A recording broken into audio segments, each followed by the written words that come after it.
A következő percekben bemutatunk önöknek egy fiatal, ambíciókkal tele sikeres vállalkozót, politikai babérokra pályázik. Stúdió vendégem Drotár Adrián. Igen, ismert lehetek, mivel fogtechnikai végzettségem is van. Üdvözlöm a nézőket! A Magyar Gazdák és Polgárok Pártjának lettél te az országos alelnöke. Igazából Hajdúszoboszon van egy ingatlan irodám. Igazából elsőleges célja az, hogy engem megkértek, és miért ne vágnék bele, ez is egy lehetőség. Tehát igen, van. Honnan jutott ez eszedbe? Igazából érdekelt, mert hisz a jövő mi vagyunk, fiatalok és az emberek, és igazából ha tehetünk érte és van céljaink, akkor miért ne próbálnánk meg? Ezen apropóból vagy most nálunk. Igen, szerintem nagyon fontos az, hogy az ország fellendüljön, és igazából ezt a csodás országot, hisz Magyarország tényleg az, igazából szükséges, mint Hajdúszoboszói első alapszervezet elnökét. Szeretném megmutatni azt, hogy igenis tudunk az embereken segíteni. Igazából a programjaink is hasonló lehet mondani, de nem az. Valóban ennyire mélyen érdekel a politika, vagy valami terelte felé téged? Igazából 2016. december 22-én lettem országos alelnök. Vannak céljaink, amik nekem is tetszenek ebbe a politikai pályában. Nekem elsődleges célom az lenne, ami igazából a fiatalokat fellendíteni, és igazából kiszedni a számítógépek, telefonok elől, és emellett a politikai pálya is érdekel. Ez a párt, ugye Magyar Gazdák, képvisel egy olyan részét, ami régen ugye a Torgyán-féle irányvonal, a gazdapárt nyomdokai, haladtok esetleg? Tehát olyan mélyen akarjátok ti is a gazdák érdekeit képviselni? Igazából nem azt képviseljük, a Torgyán József időszakát, de vannak benne azok az emberek, akik képviselték ezt az részt. És úgy gondolom, hogy én is fiatal vagyok, és a jövő a fiatal generáció múlik, tehát teljesen más, eltérő tőle. Én azt szeretném ezzel a politikai pályámmal, hogy tudjam magammal tényleg megmutatni azt, hogy igenis vannak olyan politikusok is, akik igenis tesznek, és amit mondanak, azt el is lehet hinni, és be is teljesítik. És tudjuk hozzájuttatni a fiatalokat. Tehát igazából ez. Ez a pártnak mi lenne a szimbóluma, a feladata, a jövőképe? Igen, tehát itt megint visszatérnék arra, hogy a fiatalság. A párt az igazából szponzoraink, akik fel lehetne kutatni, akik jöhetnek is bele, és akár ők is részt vehetnek ebben a mi pártunkban.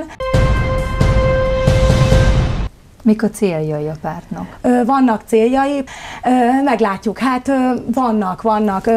Az FKGP régebbi politikai tagjai még benne vannak, és magyar embereknek magyar földet szeretnénk. Elérhető legyen mindenki számára ez, és tudjuk hozzájuttatni a fiatalokat, hisz nagyon is fontos a sport.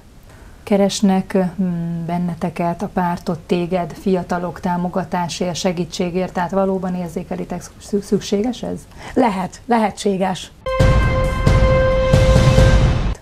Milyen anyagi segítséget tudnátok nyújtani, illetve honnan, miből táplálkozik a párt? A mezőgazdaság, a kis és középvállalkozók, oktatási rendszer, tehát próbálunk szedni olyan partnereket, akik igazából investálják őket, mivel igazából ez nagyon sok pénzbe kerül. Mi lenne neked a végső célod ezzel a politikai előmenetellel? A fiatalok megint ide visszatértünk. Nagyon határozott, meggyőző a beszédstílusod, esetleg gondolkoztál azon, hogy még feljebb lépni, ne csak egy párt alelnökeként, hanem még magasabb babérokra törni? Hát én megelégednék ezzel is, hogy lássák azt, hogyha elkövetkezik a 2018-as választások, akkor tudják azt, hogy na, beszéljenek rólam úgy pozitívan, hogy igenis ez elért valamit, és úgy gondolom, hogy igenis a fiataloknak ezt megmutatni, hogy egy példakép is lehetnék a szemükben. Ezt szeretném, igen. Tehát így maradnék ebben a pozícióban, aztán, hogy a jövő mit hoz, azt nem lehet tudni. De esetleg, ha megkereséssel élnének, lépnél tovább? Hát elég sikeresen mondhatom, mert tényleg nagyon jól megy. Igenis ez egyedül képes volt rá. Azelőtt is egy éven keresztül nagyon sok érdeket és cselekedetet tettünk azért, hogy ez a párt fellendüljön és működőképes legyen. Mondtad, hogy van fogtechnikusi végzettséged, igen, illetve ingatlan irodát működtetsz. Igen. Mindkét szakmai területen dolgozol? Így van. Van nekünk egy szlogenünk, Isten haza család. Nagyon fontosnak tartjuk azt, hogy a család család támogatásait, és hogy részt vehessünk minden embernek, hisz a családból, tehát az táplálja az országot, hogyha családok vannak. Igazából ezen a téren is megismertek az emberek. A pártról még néhány gondolatot, hogy egy kicsit jobban megismerkedhessünk veletek a párttal. A bort, búzát, békességet, tehát ebben a 3 szóban igazából minden benne van, ami igazából érdeke a Magyarországnak is, az embereknek is. Igazából. Független párt vagytok. És azok is akarunk maradni. Egy kicsit visszakanyarodnék ahhoz a kérdésemhez, hogy magasabb babérokra esetleg pályázol-e, mégiscsak kijelöltetem én ezt a választ belőled, amire én vagyok kíváncsi.